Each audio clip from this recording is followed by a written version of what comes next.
নারায়ণগঞ্জে বসবাসরত এক প্রবাসীর স্ত্রীকে হয়রানি ও ভয় দেখিয়ে 12 লাখ টাকা চাঁদা দাবির অভিযোগ উঠেছে। এ ব্যাপারে প্রতিকার চেয়ে থানায় অভিযোগ জানানোর পাশাপাশি আদালতের দ্বারস্থ ভুক্তভোগীরা। নারায়ণগঞ্জ প্রতিনিধির পাঠানো তথ্য প্রতিবেদন বিস্তারিত জানাচ্ছেন ইসরা জাহান।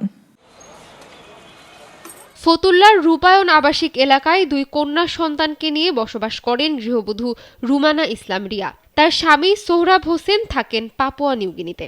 পূর্ব পরিচয় সুবাদে এই প্রবাসী স্ত্রীর কাছ থেকে মোটা অঙ্কে টাকা হাতিয়ে নিতে বিদেশে থাকা সোহরাবের বিরুদ্ধে গত বছর ফতুল্লা থানায় মামলা করেন MA কামাল হোসেন। কিন্তু মামলার তদন্তে গিয়ে পুলিশ জানতে পারে যেই দিন মামলার ঘটনার দিন দেখানো হয়েছে তার 3 মাস আগেই সব শেষ পরিবারের সঙ্গে দেখা করে পাপুয়া নিউগিনিতে ফিরে গেছেন সোহরাব। পুলিশি তদন্তে মামলা থেকে তাকে অব্যাহতি দিয়ে আদালতে চার্জ দিলে ফের সক্রিয় হয়ে ওঠে কামালগং। আগের থেকে হয়রানি করে আসা চক্রটি নতুন করে আবারও সৃষ্টি করে চাপ।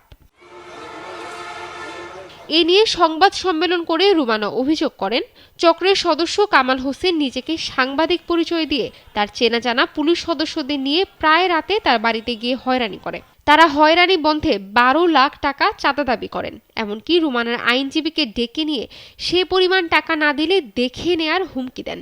বিষয়টি নিয়ে পুলিশ সুপারের বরাবর অভিযোগ দিয়েছেন তারা। 12 লক্ষ টাকা না দিলে আরো মামলা দিবে, এটা করবে সেটা করবে, অনেক কিছু করবে। আমি তো বাসায় একা থাকি আমার বাচ্চা নিয়ে।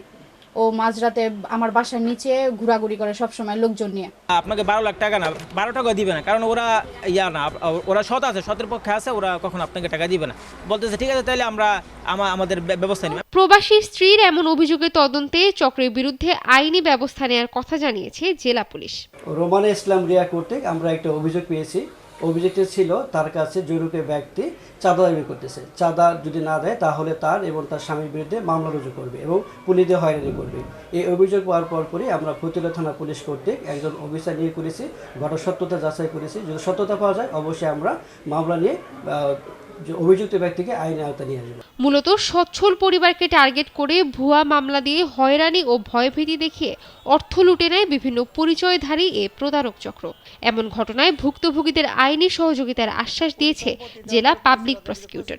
আমাদের নিবেদন থাকবে যারা এই ভুক্তভোগী ফ্যামিলির লোকজন আছেন তারা যেন কারোর সাথে কোনো রকম নেগোসিয়েশন না করে সরাসরি আইনের আশ্রয় নেয়। আইন তাদের পাশে থেকে তাদেরকে প্রয়োজনীয় যা যা সহযোগিতা করা দরকার সব করবে এবং এটা সামাজিক বেদিটাকে রক্ষা করতে হলে সাহস নিয়ে অবশ্যই তাদের মোকাবেলা করতে হবে। প্রবাসী ও তার স্ত্রী হয়রানি করা প্রতারক চক্রটিকে দ্রুত আইনের আওতায় আনার দাবি জানিয়েছেন সংশ্লিষ্টরা। ইসরা জাহান, নাগরিক।